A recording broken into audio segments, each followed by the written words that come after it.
কয় মৌলবী তোমার জান্নাতের বয়ান জাহান্নামের বয়ান বন্ধ করো, তোমার জান্নাত জাহান্নামের বয়ান দিয়ে আমি কি করব? তুমি আমার মাওলার পরিচয়ের বয়ান দাও। কেননা যদি আমি জান্নাতে যাইয়াও যদি আমার আল্লাহকে না পাই, জান্নাতের মালিককে না পাই, তাহলে ওই জান্নাতও আমার জন্য জাহান্নাম হয়ে যাবে। আর যদি আমি জাহান্নামে যাইয়াও যদি আল্লাহ তাআলাকে পাই, তাহলে ওই জাহান্নামও আমার জন্য জান্নাতের বাগান হয়ে যাবে। জোরে কোন সুবহানাল্লাহ। যেরকম ইব্রাহিমকে নমরুদ আগুনের ভিতরে ফালাইছে, দুনিয়ার সবাই ষড়যন্ত্র করে তাকে আগুনের ভিতরে ফালায়, কিন্তু আল্লাহ তাআলা তার পক্ষে থাকার কারণে ওই আগুনের ভিতরে আল্লাহ তাআলা তাকে ফুলের বাগান বানায় দিয়েছে। জোরে কোন সুবহানাল্লাহ। শুধু তাই নয়, আজও সেই তুরস্কের ভিতরে ইব্রাহিম নবীকে যেই জায়গায় ফালানো হয়েছিল, যেই আগুনের কুণ্ডুলি বানাইয়া তাকে ওই ইব্রাহিম নবীকে ফালানো হয়েছিল, সেই জায়গায় আল্লাহ তাআলা এমন একটা পুকুরের সৃষ্টি করে দিয়েছেন। ইব্রাহিম নবীকে যে আগুন দিয়ে পোড়ানো হয়েছিল, ওই আগুনের ধোঁয়া দিয়া পুকুরের পানি বানায়া দেওয়া হয়েছে, এবং যেই লাকড়িগুলো দিয়ে ইব্রাহিম নবীর জন্য আগুন জ্বালানো হয়েছে, ওই লাকড়িগুলোকে মাছে পরিণত করে দেওয়া হয়েছে। জোরে কোন সুবহানাল্লাহ। আজকেও পৃথিবীর হাজার হাজার মানুষ সেই তুরস্কের সেই জায়গায় যায়, আর ইব্রাহিম নবীর সেই স্মৃতি মাখা সেই পুকুরটা এখনো সেখানে আছে, সেটা দেখে দেখে চোখের পানি ফালায়। পুকুরের ভিতরে মাছের কোনো অভাব নাই, যেহেতু মাছ তো আর কেউ খায় না, সেই লাকড়ি দিয়ে আল্লাহ তাআলা মাছ সৃষ্টি করে রেখেছেন, আর সেই আগুনের ধোঁয়াগুলোকে আল্লাহ পানি বানায় দিয়েছে। জোরে কোন সুবহানাল্লাহ। এজন্য যদি কোনো বান্দা আল্লাহর জন্য হয়ে যায়, তাহলে ওই বান্দার জন্য জাহান্নামটাও জান্নাতে পরিণত হয়ে যায়। আর যদি কোনো বান্দার জন্য যদি আল্লাহ তাআলা নারাজ হয়ে যায়, তাহলে জান্নাতে যাইয়াও বান্দা শান্তি পাবে না, কারণ জান্নাতে গেলেও তো আল্লাহকে পাবে না, আর আল্লাহকে না পাইলেই তো তার কলিজার ভিতরে যন্ত্রণা শুরু হয়ে যাবে।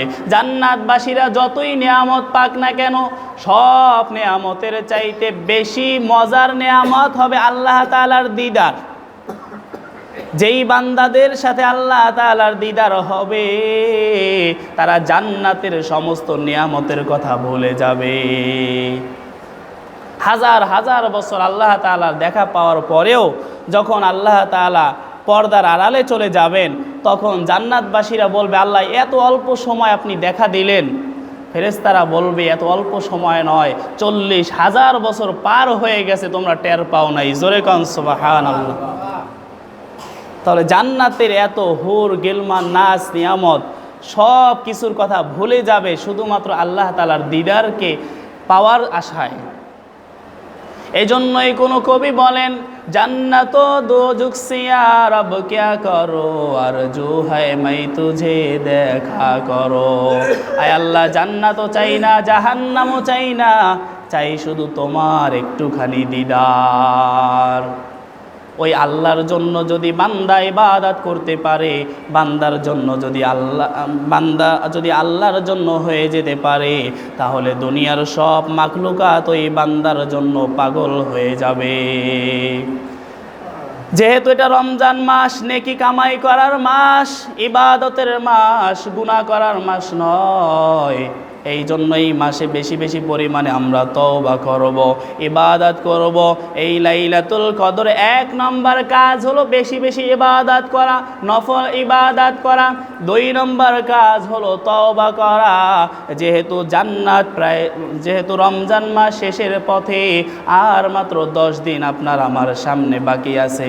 যদি এই 10 দিনও আমরা নিজেদের গুনাহ খাতা মাফ করাইতে না পারি, রাসূল বলেন ওই ব্যক্তি ধ্বংস হয়ে যাক। জোরে কন নাউজুবিল্লাহ। রসুল একদিন জুমার মজলিসে মেম্বারের ভিতরে পা রাখলেন, বললেন আমিন। দ্বিতীয় সিঁড়িতে পা রাখলেন, বললেন আমিন। তৃতীয় সিঁড়িতে পা রাখলেন, বললেন আমিন। সাহাবায়ে কেরাম প্রশ্ন করলেন, ইয়া রাসূলুল্লাহ, আমরা তো কিছুই বুঝতে পারলাম না। আপনি যখন মেম্বারে আরোহণ করতেছেন, প্রথম সিঁড়িতে পা রাখলেন, বললেন আমিন। দ্বিতীয় সিঁড়িতে পা রাখলেন, বললেন আমিন। তৃতীয় সিঁড়িতে পা রাখলেন, বললেন আমিন। কারণটা কি একটু বলেন? রসুল বলেন, এইমাত্র জিব্রাইল আমার কাছে এসে বলতেছে, তিনটা দোয়া করেছেন, আমি তিনটা দোয়ার জবাবই আমিন বলেছি, অর্থাৎ আল্লাহ তুমি কবুল করো। জিব্রাইল এসে দোয়া করতেছে, যেই ব্যক্তি তার মা বাবাকে পেয়েও জান্নাত কামাই করতে পারে নাই, ওই ব্যক্তি ধ্বংস হোক। রসুল বলেন আমিন। তার মানে এই দোয়াটা 100% কবুল। জিব্রাইল দোয়া করেছেন, রসুল বলছে আল্লাহ কবুল করে নাও। দ্বিতীয় সিঁড়িতে পা রাখলাম, জিব্রাইল দোয়া করলেন, যেই ব্যক্তি রসুলের নাম শোনার পরেও দুরূদ পাঠ করে না, ওই ব্যক্তি ধ্বংস হয়ে যাক। রসুল বলেন আমিন। এজন্য রসুলের নাম শোনার মাত্রই আপনার আমার জন্য দুরূদ পাঠ করা ওয়াজিব। কোনো মজলিসে যখন দুরূদ পাঠ কোনো মজলিসে যখন রসুলের নাম আসবে, নবীর নাম আসার সাথে সাথে আমাদের দুরূদ পাঠ করতে হবে। আর যদি একাধিকবার আপনার দুরূদ রসুলের নাম আসে, তাহলে একাধিকবার দুরূদ শরীফ পাঠ করা মুস্তাহাব, কিন্তু একবার অবশ্যই পড়তে হবে। প্রথমবার পাঠ করা ওয়াজিব, নাইলে কি হবে? গুনাহ হবে। এই দুরূদ শরীফ পাঠ করা জীবনে একবারের জন্য হলেও ফরজ।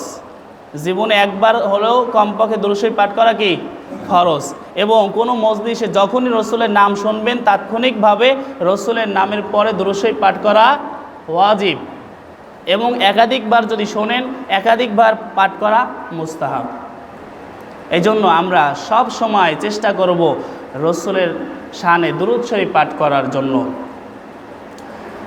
আর 3 নম্বর দোয়া করেছেন, তৃতীয় সিঁড়িতে পা রাখা মাত্রই জিব্রাইল বলেন, যেই ব্যক্তি রমজান মাস পেল অথচ নিজের গুনাহ মাফ করাইতে পারে নাই, ওই ব্যক্তি ধ্বংস হয়ে যাক। জোরে কান্না নাউজুবিল্লাহ। রসুল বললেন আমিন। রোজার মাস পাইয়াও যদি কেউ গুনাহ মাফ করাইতে না পারে, সে ব্যক্তি কি হয়ে যাবে? ধ্বংস হয়ে যাবে। কার কথা? রসুলের কথা।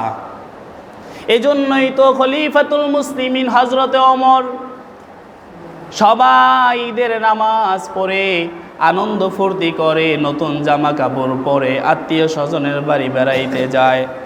আর খলিফাতুল মুসলিমিন ওমর ঘরের দরজায় তালা লাগাইয়া ঘরের ভিতরে বসে ফুপাইয়া ফুপাইয়া কান্দে। রসুলের একজন সাহাবী হযরতে আবু হুরায়রা ঘরের সামনে দিয়ে যাইতেছে, শুনতেছে ঘরের ভিতরে কান্নার আওয়াজ। কি ব্যাপার? আজকে ঈদের দিন, সব মানুষ আনন্দ করে, খলিফাতুল মুসলিমিন ওমর আপনি কেন আজকে ঈদের দিন কান্নাকারি করতেছেন? খলিফাতুল মুসলিমিন কেন্দে কেন্দে জবাব দেয়, আজকে ঈদের দিন ওই ব্যক্তিদের জন্য যেই ব্যক্তি একটা মাস রোজা রাখতে পেরেছে, একটা মাস তারাবি নামাজ আদায় করতে পেরেছে, একটা মাসের ভিতরে নিজের গুনাহ খাতা আল্লাহর কাছ থেকে মাফ করাইয়া নিতে পেরেছে, ওই ব্যক্তি আনন্দ করবে। কিন্তু আমি ওমরের জানা নাই এই রমজান মাসে আমি যে রোজা রেখেছি, আমার রোজা আল্লাহ তাআলা কবুল করেছে কিনা, আমার তারাবি নামাজ আমার আল্লাহ কবুল করেছে কিনা আমি জানি না। এই রমজান মাসে আমার গুনাহ খাতা আল্লাহ মাফ করেছে কিনা আমি জানি না। যেহেতু আমার গুনাহ খাতা মাফ হওয়ার কোনো নিশ্চয়তা নাই, এই জন্য আমার মুখে কোনো আনন্দ নাই, আমি কান্নাকারি করতেছি। হয়তো বা আজকে ঈদের দিনও সুযোগ আছে, আল্লাহ তাআলা আমাকে এই ঈদের দিনও মাফ করে দিতে পারে। এই জন্য ইবাদত যা কিছু করি তৃপ্ত হওয়া যাবে না, নিজেকে খুব আবেদ মনে করা যাবে না যে আমি তো সবগুলো রোজা রেখেছি, আমি সব তারাবি নামাজ পড়েছি। আপনার এই রোজা আল্লাহর কাছে কবুল হয়েছে কিনা এটা একটা সন্দেহের বিষয়। আপনার তারাবি আল্লাহ কবুল করেছে কিনা এটাও একটা বিষয়, আপনার গুনাহ খাতা আল্লাহ মাফ করেছে কিনা এটাও তো একটা বড় বিষয়। যদি আপনার ইবাদত কবুল না হয়, আপনার তারাবি যদি কবুল না হয়, কিয়ামতের ময়দানে আপনি এরকম ইবাদত নিয়ে উঠবেন। আর আল্লাহ তাআলা যদি বলে বান্দা কি আনছো, আপনি বলবেন আল্লাহ নামাজ পড়েছি, রোজা রেখেছি, দান করেছি, সদকা দিয়েছি, তাহাজ্জুদ পড়েছি, তারাবি পড়েছি, আল্লাহ সব ইবাদতগুলো করেছি। আল্লাহ তাআলা যদি বলে বান্দা তুমি যে ইবাদত করেছো ইবাদত আমি আল্লাহর কাছে পছন্দ হয় নাই, তখন আপনার আমার কি উপায় হবে? হযরতে আবু বকর এই চিন্তাই করতেন, কাপড়ের ব্যবসা করতেন। এক বুড়ি আসছে অনেক দিন পর একটা কাপড় ফেরত দিতে, যে তোমার কাপড় আমার পছন্দ হয় নাই, আমার টাকা ফেরত দাও। বলতেছে এখন আসছেন কেন? কর্মচারী তার সাথে ঝগড়া বাঁচাইছে যে এতদিন কাপড় ব্যবহার করছেন, এখন আসছেন ফেরত দিতে। পছন্দ না হইলে ওই সময় বলতেন, অন্যটা নিয়ে যাইতেন। এখন আপনি কাপড় ব্যবহার করছেন, পুরান হয়ে গেছে, এখন আসছেন কাপড় ফেরত নিতে। এর মধ্যে হযরতে আবু বকর এসে উপস্থিত হয়। আবু বকরের কাছে বুড়ি নালিশ করতেছে, দেখো আমি তোমার দোকান থেকে এই কাপড়টা কিনেছিলাম, কিন্তু আমার এই কাপড়টা পছন্দ হয় নাই, আমার কাপড়টা ফেরত নাও, আমার টাকাগুলো আমাকে দিয়া দাও। আবু বকর দুই চোখের পানি ছেড়ে দিয়ে কান্দে। কর্মচারী ডাক দিয়া বলে আমিরুল মুমিনিন আপনি কেন কান্দেন? বলতেছে আমি কিয়ামতের ময়দানের কথা চিন্তা করতেছি। কাল কিয়ামতের ময়দানে যদি আল্লাহ তাআলা আমাকে ডাক দিয়া বলে আবু বকর তোমার ইবাদত আমার পছন্দ হয় নাই, তোমার ইবাদত তুমি নিয়ে যাও, আমার জান্নাত আমাকে দিয়া যাও, তখন আমি আবু বকরের কি উপায় হবে? দুনিয়ার মানুষ আমার কাছে কাপড় পরিবর্তন করার জন্য আসছে, সে পরিবর্তন করে নিয়ে যাবে, কিন্তু কাল কিয়ামতের ময়দানে যদি আমি আবু বকরকে আল্লাহ তাড়ায়া দেয়, তখন আমি আবু বকরের তো জাহান্নাম ছাড়া কোনো উপায় নাই। অথচ তারা এক একজন সাহাবী জান্নাতের সুসংবাদ প্রাপ্ত, তারা প্রত্যেকেই রসুলের জবানে জান্নাতি এই ঘোষণা তারা পেয়ে গেছে, কিন্তু তাদের এই ঘোষণা থাকার পরেও, জান্নাতের গ্যারান্টি পাওয়ার পরেও তারা কান্না বন্ধ করে নাই। এরপরও তারা নিজেকে কত ছোট মনে করতেন, নিজের গুনাহকে কতটা মারাত্মক মনে করতেন, আল্লাহর কাছে তওবা করতেন। আর আমরা সব সময় গুনাহের ভিতরে লিপ্ত থাকি, কিন্তু আমাদের চোখের ভিতরে কোনো পানি নাই এবং তওবাও ঠিক মতো করি না, আমরা আল্লাহর কাছে কান্নাকাটিও করি না। তাহলে বুঝেন আপনি আর আমি এখন কোন অবস্থায় আছি। কাল কিয়ামতের ময়দানে কি পরিচয় দিবেন, কি জবাব দিবেন আল্লাহ তাআলার সামনে, যে আমরা কি ইবাদত করেছি বলেন, আমরা ইসলামের জন্য আল্লাহর হুকুম কি পালন করেছি? একটু হিসাব মিলাইয়া তারপরে কবরে যায়েন। আল্লাহ তাআলা এই জন্যই বলছেন খবরদার খাঁটি মুসলমান না হয়ে কেহ মৃত্যুবরণ করিও না। এই মুসলমান হওয়ার সুযোগ এই দুনিয়া, আর গুনাহ খাতা থেকে মাফ পাওয়ার সুযোগ এই রমজান মাস, নেকি কামাই করার মাস এই রমজান মাস। এটা একটা ইবাদতের সিজন চলতেছে, এই সিজনটা হেলায় ঠেলায় কাটাইলে সারা জীবন আফসোস করলেও আর কোনো দিন পাওয়া যাবে। অনেকে আছে রমজানে রোজাই রাখে না, দিব্যি সুস্থ মানুষ, যুবক মানুষ, গায়েও শক্তি আছে, রোজা রাখে না, কপাল পোড়া। যদি কোনো মানুষ একটা রোজা ইচ্ছাকৃতভাবে না রাখে, সে যদি সারাটা জীবন এই রোজার কাফফারা হিসেবে আদায় করে, কোনো দিন একটা ফরজ রোজার সমান হবে? কোনো দিনও হবে না। এই রমজানের একটা ফরজ রোজার সমান সারা জীবনের ইবাদত কোনো দিনও এক হবে না। এই রমজান মাসের একটা নফল ইবাদত একটা ফরজ ইবাদতের সমান সব। একটা ফরজ ইবাদত 70টা ফরজ ইবাদতের সব। যদি কোনো ব্যক্তি এরকম লাইলাতুল কদর মিস করে, সে 1000 মাস ইবাদত করার পিছনে পড়ে যাবে। তা কাল কিয়ামতের ময়দানে কি জবাব দিবেন? আবার কিছু বেহায়া আছে, রোজা তো রাখেই না, প্রকাশ্যে খানা খায়, মানুষ দেখলে কয় রোজা রাখি নাই। রোজা রাখেন নাই, আপনি ঘরে বসে খাইবেন, আড়ালে খাইবেন, কয় আল্লাহরই ভয় পাই না, মানুষের ভয় পাই হইবে কি? জোরে কর নাউজুবিল্লাহ। কত বড় বেয়াদব এগুলো। বলে আল্লাহরই ভয় পাই না, মানুষের ভয় পাইলে হইবে কি? আপনি যে গুনাহের কাজ করতেছেন, নামাজ পড়েন না, রোজা রাখেন না, আল্লাহর হুকুম অমান্য করেন, কিন্তু দুনিয়ার কোনো মানুষ আপনার অপরাধের কথা জানে না। আল্লাহ ইচ্ছা করলে আপনি যদি আল্লাহর কাছে মাফ চান, আল্লাহ ক্ষমা করলেও করতে পারেন, এটা তার হক। কিন্তু আপনি গুনাহ করে করে মানুষকে আরও সাক্ষী বানাইতেছেন যে আমি একটা গুনাহ করছি, দেখো তোমরা দেখো আমি গুনাহ করতেছি। তাহলে মানুষকে আপনি সাক্ষী বানাইতেছেন না। আল্লাহ তাআলা চায় আপনার গুনাহকে গোপন রাখতে, আল্লাহ তাআলা নাম সাত্তার, কিন্তু আপনি সেই গুনাহকে প্রকাশ করে দিতেছেন। ওই গুনাহ আল্লাহ কোনো দিন ক্ষমা করবে না। যে নিজের দোষ নিজে প্রকাশ করে দেয়, ওই গুনাহ কিন্তু আল্লাহ কোনো দিন ক্ষমা করবে না। কেননা আল্লাহ তাআলা নাম সত্তার, আল্লাহ গোপন রাখে, তুমি কেন এটাকে প্রকাশ করতে যাও? আল্লাহ রসুলের কাছে এক মহিলা সাহাবী আসছে, এসে বলতেছি, ইয়া রাসূলুল্লাহ, আমি জিনা করেছি, আমাকে আপনি পাথর মেরে হত্যা করেন। রসুল শুনেও না শোনার ভান করতেছে যে না, তুমি এটা করতে পারো না, হয়তো বা তুমি কোনো কথা বলছিলে, এই সংক্রান্ত কোনো কথা বলছিলা। মুখ ফিরে এনেস, বাম দিকে সে সাহাবী মহিলা আবার বলতেছে, ইয়া রাসূলুল্লাহ, না আমি ভুল করিনি, আমি সুস্থ আছি, হয়তো তুমি পাগল হয়ে গেছো, তুমি হয়তো মদ পান করেছো, তোমার মাথা ঠিক নাই। আল্লাহ রাসূল এবারও ঘাড় ফিরে এনেছেন, সামনে এসে আবার বলতেছি, ইয়া রাসূলুল্লাহ, না আমি মদও পান করি নাই, আমি সুস্থ আছি, আমি স্বাভাবিক জ্ঞানী, আমি বলতেছি আমি জিনা করেছি, আপনি আমাকে দুনিয়াতে শাস্তি দেন, আমি জাহান্নামের শাস্তি ভোগ করতে পারবো না। বলতেছে আমার পেটে বাচ্চাও আছে। রসুল চাইতেছে বারবার গোপন করতে যে তুমি যখন অন্যায় করেই ফেলাইছো, কোনো সাক্ষী নাই, তো আল্লাহ তাআলার সাথেই তুমি ক্ষমা চাইয়া নাও, তুমি আল্লাহ তাআলার কাছ থেকেই মাফ চাইয়া নাও, দুনিয়ার কাউকে জানাবার প্রয়োজন নাই। কিন্তু ওই সাহাবী জাহান্নামকে এতই ভয় পায়, সে বলতেছে না, আমাকে দুনিয়াতেই শাস্তি দিতে হবে, আমি জাহান্নামের শাস্তি ভোগ করতে পারবো না।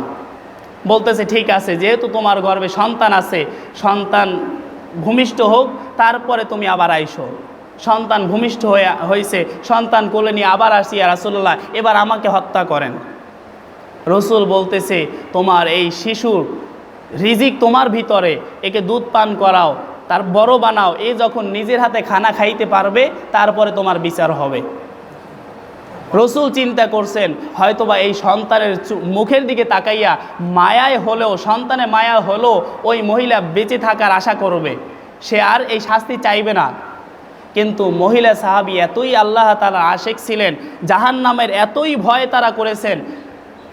ছেলের বয়স মাত্র 1 বছর কি 1.5 বছর, এখনও দুধ ছাড়ে নাই, হাতের ভিতরে একটা খেজুর দিয়া বলতেছে তুমি রসুলের দরবারে গিয়ে এইটা খাবা।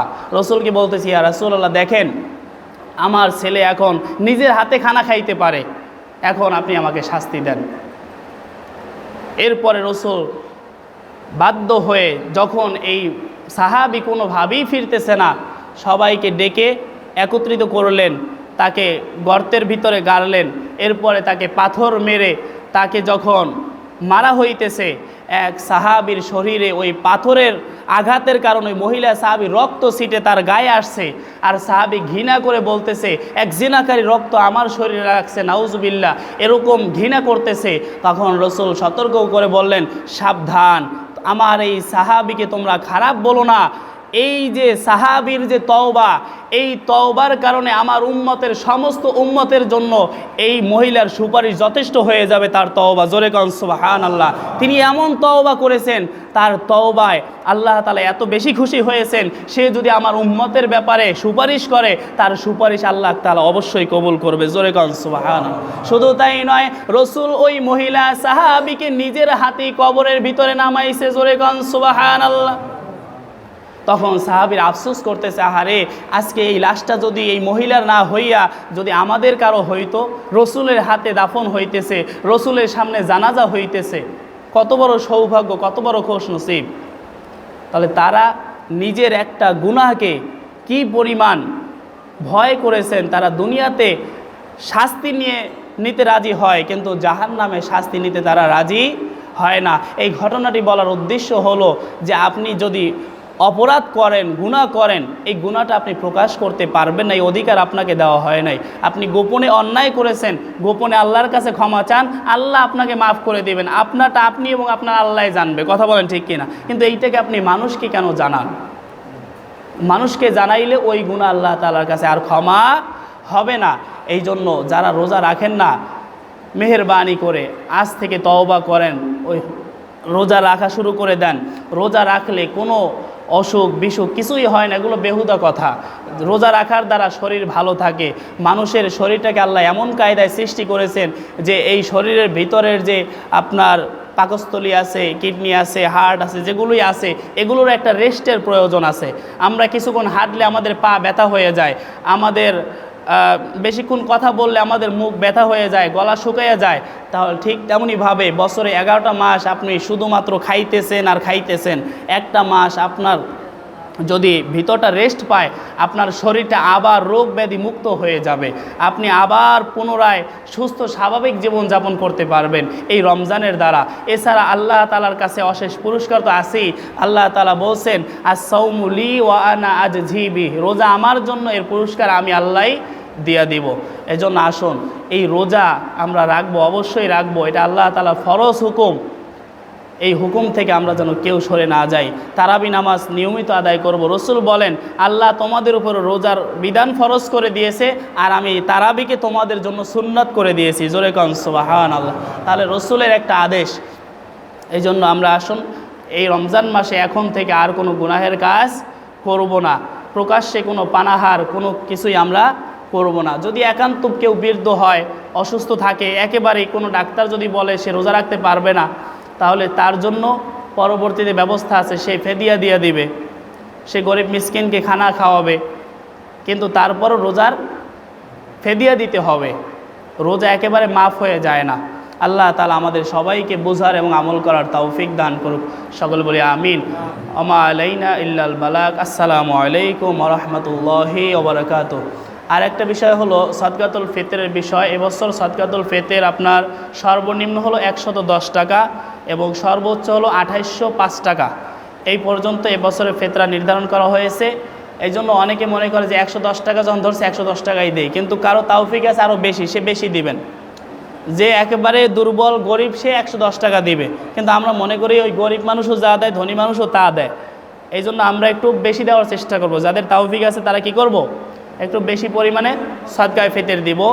আপনার যারা গরিব আছে, বর্তমানে দেখা যায় অনেক মানুষ আছে দেখবেন ঈদের আগে আগে ফেতরা কালেকশন করে, জাকাতের টাকা কালেকশন করে। অনেককেই দেখবেন আসলে কিন্তু তারা হাকিকতে গরিব না, হাকিকতে তাদের উপরেও জাকাত ফরজ বা তারাও ফেতরা দিতে পারে। এরকম বেছে বেছে হিসাব করে তারপরে দিবেন। যদি দেখেন যে না লোকটা আসলেই গরিব, লোকটা আসলেই ফেতরা পাওয়ার উপযুক্ত বা জাকাত পাওয়ার উপযুক্ত, তাকেই দিবেন। অনেক মানুষ নামেই শুধু গরিব, নামেই শুধু ফকির, কিন্তু আসলে দেখবেন তাদেরও বাড়িতে ব্যাংক ব্যালেন্স আছে, টাকা পয়সা বহুত আছে, কিন্তু অভ্যাস হলো খয়রাতির। খয়রাতি করে করেই খায়, ছেলে মেয়ে কামাই করে, টাকা পয়সা ভালোই পায়, কিন্তু ওই যে একটা ব্যবসা ঐতিহ্য ওইটা ধরে রাখছে। এই জন্য ওই নামি দামি কোনো খয়রাত দিলে বা ফেতরা দিলে কিন্তু ফেতরা আদায় হবে না। আগে জেনে বুঝে তারপরে দিবেন। এবং লিল্লা বোর্ডিংয়ে যেখানে আছে ভালো করে যাচাই বাছাই করে দেখবেন যে আসলে লিল্লা বোর্ডিং আছে কিনা এবং লিল্লায় টাকাটা ছাত্ররা পায় কিনা, এরকম লিল্লা বোর্ডিং দেখে আপনি টাকাটা দিতে পারেন। একজন আর ফেতরা একজনকেই দিতে পারেন বা একাধিক জনকেই দেওয়া যায়। অন্ততপক্ষে এই পরিমাণ দেওয়া যে অন্ততপক্ষে এক বেলার খাবারটা সে যেন কিনে খেতে পারে, এরকম দেওয়া, বা কয়েকজনের ফেতরা একজনকেও দেওয়া যায়। আল্লাহ তাআলা আমাদের এগুলো বোঝার এবং আমল করার তৌফিক দান করুক। সকল বলি আমিন। আসসালামু আলাইকুম ওয়া রাহমাতুল্লাহ। একটু বসেন, কথা বলবেন। আজকে 21 রমজান চলতেছে আমাদের, তো আমি একটা টার্গেট করছিলাম যে আসলে আমরা যারা চাকরি করি বা বিভিন্ন জায়গায় যে জায়গায় কর্ম করি